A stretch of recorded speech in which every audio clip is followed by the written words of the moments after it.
साल शुरू होने में बस कुछ ही दिन बचे हुए हैं और इस बार नया साल जो सोमवार के दिन पड़ने जा रहा है, इस दिन बताया जा रहा है कुल 62 तरीके के शुभ योग बन रहे हैं। ऐसा समय पूर्व 122 वर्षों बाद आया है। इस दिन महालक्ष्मी योग, इंद्र योग, ब्रह्म योग, सतलज योग, शुभ योग जैसे कुल 62 तरीके के शुभ योग बन रहे हैं और इस दिन महालक्ष्मी की असीम कृपा बरसने वाली है।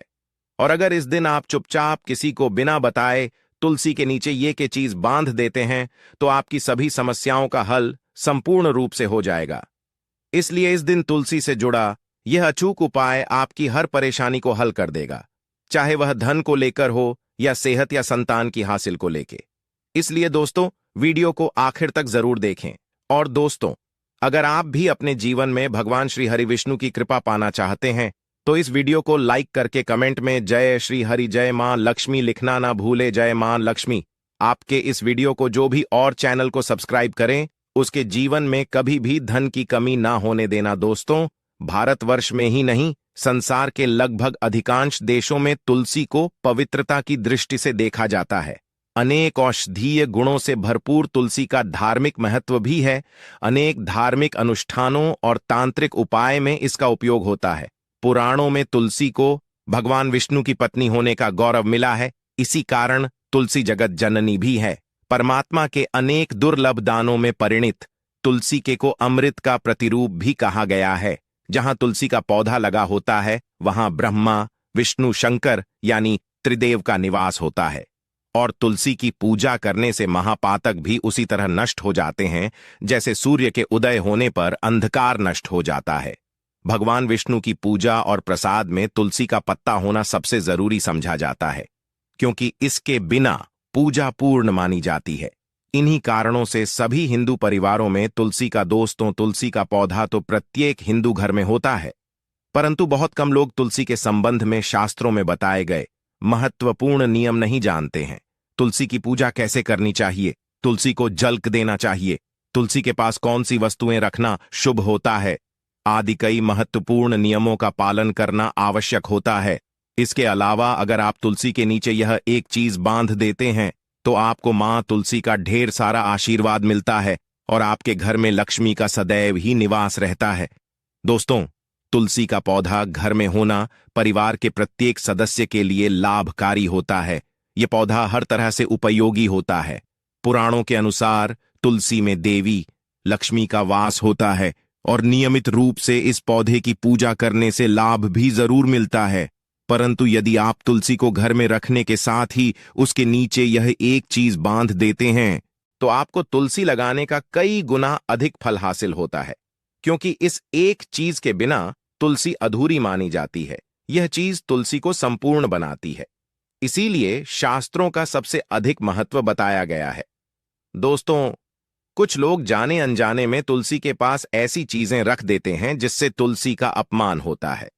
तुलसी का पौधा बहुत ही संवेदनशील होता है। इसकी अच्छी तरह से देखभाल करनी पड़ती है, तभी इसके शुभ फल हासिल होते हैं। इसीलिए तुलसी के पौधे के पास आपको अपने मुख से अपशब्द नहीं बोलने चाहिए। तुलसी के पास भूल से भी जूते, चप्पल अथवा झाड़ू, पूछा नहीं रखना चाहिए। इसे पाप समझा गया है। जहां पर तुलसी का पौधा हो उस स्थान के थूकने से घोर अनर्थ होता है। तुलसी के पास जल से भरा हुआ पात्र भी नहीं रखना चाहिए। तुलसी के पौधे के पास दीपक जलाने के बाद दीपक को वहां से हटा देना चाहिए, क्योंकि तुलसी के नीचे बुझा हुआ दीपक रखना अशुभ समझा जाता है। जिस स्थान पर भी तुलसी का पौधा होता है उस स्थान को हमेशा ही स्वच्छ रखना चाहिए। इसीलिए नियमित रूप से तुलसी के पौधे का पास साफ सफाई का ध्यान रखें। तुलसी के पौधे में शिवलिंग और गणेश जी की प्रतिमा नहीं रखनी चाहिए। साथ ही तुलसी के गमले में अन्य भी तरह का पौधा भी लगाना अशुभ होता है। तुलसी के पौधे के पास कपड़े भी नहीं सुखाने चाहिए, अन्यथा कपड़ों से गंदा पानी तुलसी के पौधे पर गिर सकता है। ध्यान रहे, तुलसी के पौधे को नाखून से नहीं तोड़ना चाहिए, इससे तुलसी का अपमान होता है। यदि तुलसी के पत्ते सूख कर गिर जाते हैं तो उन्हें कचरे में नहीं फेंकना चाहिए। उन पत्तों को आप तुलसी की मिट्टी में ही दबा दें। रविवार के दिन तुलसी के पत्ते नहीं तोड़ने चाहिए और रविवार को तुलसी को जल भी नहीं चढ़ाना चाहिए। बाकी अन्य दिन नित्य बिना झुके तुलसी को सुबह जल देना चाहिए और शाम के समय एक दीपक जलाना चाहिए। अक्सर महिलाएं स्नान के बाद अपने बाल खुले रखकर ही तुलसी को जल देती है। ऐसा करना गलत होता है। महिलाओं को हमेशा ही अपने बाल बांधकर माथे पर सिंदूर लगाकर ही तुलसी में देना चाहिए। इससे तुलसी का आशीर्वाद हासिल होता है। घर में तुलसी का पौधा लगाते समय ध्यान रहे कि आप इसके लिए गंदी मिट्टी का उपयोग न करें। तुलसी के पौधे के लिए शमशान की अथवा गंदगी वाले स्थान की मिट्टी का कभी उपाय नहीं करना चाहिए। इससे तुलसी मां रूठ जाती है और सूखने लगती है। तुलसी का पौधा कभी गंदे स्थान पर नहीं लगाना चाहिए, जैसे नाली अथवा बाथरूम के पास तुलसी का पौधा कभी नहीं रखना चाहिए। अन्यथा गंदा पानी तुलसी के पौधे में गिर सकता है, जो बहुत ही अशुभ समझा गया है। घर में तुलसी का पौधा कभी सूखना नहीं चाहिए। शास्त्रों में ऐसी मान्यता है। परंतु यदि आप तुलसी को घर में रखने के साथ ही उसके नीचे यह एक चीज बांध देते हैं, तो आपको तुलसी लगाने का कई गुना अधिक फल हासिल होता है, क्योंकि इस एक चीज के बिना तुलसी अधूरी मानी जाती है। यह चीज कमी नहीं होती। दुख दर्द संकट का दूर हो जाते हैं और सभी सुख मानव के कदमों में आ जाते हैं। कदम चूमते हैं सभी सुख और घर में अन्न धन के भंडार सदैव भरे रहते हैं। कोई कमी नहीं होती। किसी तरह कौन कौन से उपाय ध्यान से सुनना, जिस तरह बताएं उसी तरह इन उपायों को आपको करना है। तो चलिए शुरू करते हैं। कौन कौन से गाय से जुड़े उपाय हैं, प्रभावशाली उपाय है जो कि आपकी किस्मत को चमका देंगे, आपको लाभ शुरू करते हैं। दोस्तों, सनातन परंपरा में मेन गाय गंगा और गायत्री का बहुत ज्यादा धार्मिक महत्व है। मान्यता है कि गौ माता के शरीर पर 33 कोटि देवी देवताओं का वास होता है। गौ माता की एवं पूजा करने वाले जातक पर इन सभी देवी देवताओं की कृपा बरसती है। गौ सेवा से न सिर्फ इस जन्म के बल्कि पूर्व के भी दोष दूर हो जाते हैं। हर एक सुबह आपके घर में भोजन बनना प्रारंभ हो तो सबसे पहले बनाए गई रोटी को आप गौ माता के नाम से निकाल दें और भोजन करने से पूर्व गौ माता को इस रोटी को खिलाएं। यदि संभव हो तो काली गाय को खिलाएं। यदि काली गाय ना मिले तो सफेद गाय को भी आप खिला सकते हैं। हर एक और मांगलिक काम में गौ माता या उनसे जुड़ी चीजें जैसे गाय का गोबर, गौमूत्र, गाय का दूध अथवा गाय के दूध से बना घी जरूर शामिल करें। इससे आपको पुण्य की प्राप्ति होगी। सनातन परंपरा के अनुसार जिस घर में गाय होती है उस घर से जुड़े सभी वास्तु दोष स्वतः ही खत्म हो जाते हैं, किसी भी पूजा में से हासिल। पंचम युक्त विद्यार्थियों, पंचम के बिना कोई भी पूजा पाठ और हवन सफल नहीं। या दोस्तों, गौ कृपा पाने के लिए प्रतिदिन, सप्ताह अथवा महीने में परिवार समेत एक बार गौशाला जाने का नियम जरूर बनाए और वहां गायों को हरा चारा जरूर खिलाए। इससे आपको फलों की प्राप्ति होगी और साथ ही साथ गौ सेवा और गौ पूजा से 9 ग्रह शांत हो जाते हैं और इनसे जुड़े दोषों का निदान हो जाता है। घर में गौ माता को पानी पिलाए और सर्दी में गौ माता गुड़ जरूर खिलाए। ध्यान रखें कि गर्मियों में गाय को गुड़ ना खिलाएं।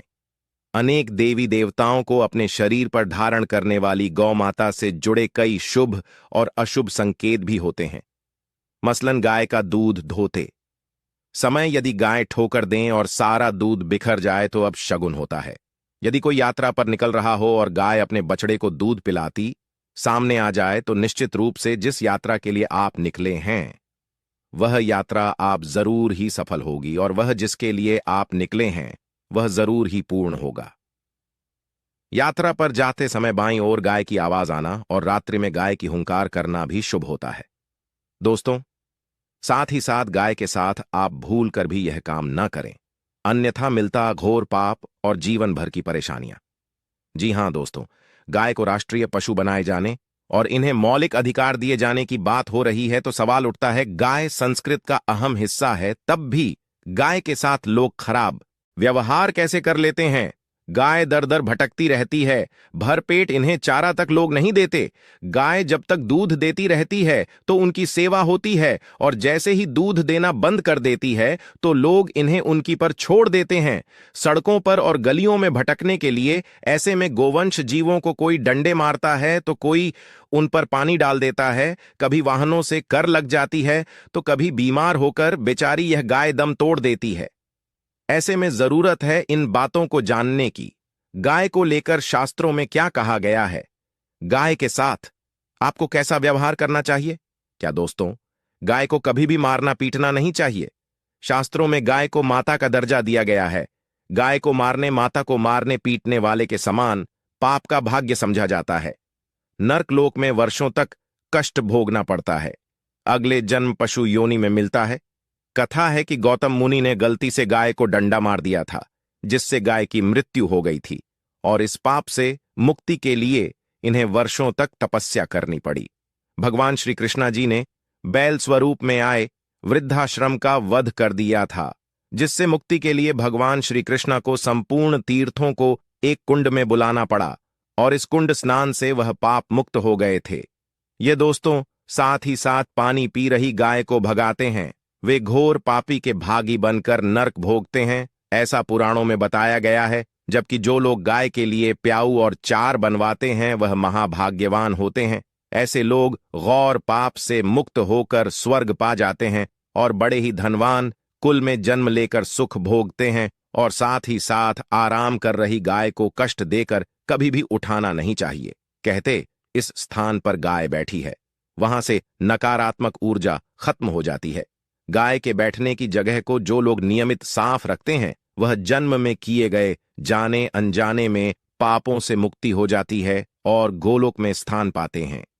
गाय को डंडा मारकर उठाना, पानी डालकर उठाने से मनुष्य पाप का भागी बनता है और अगले जन्म में उसे दर दर भटकना पड़ता है।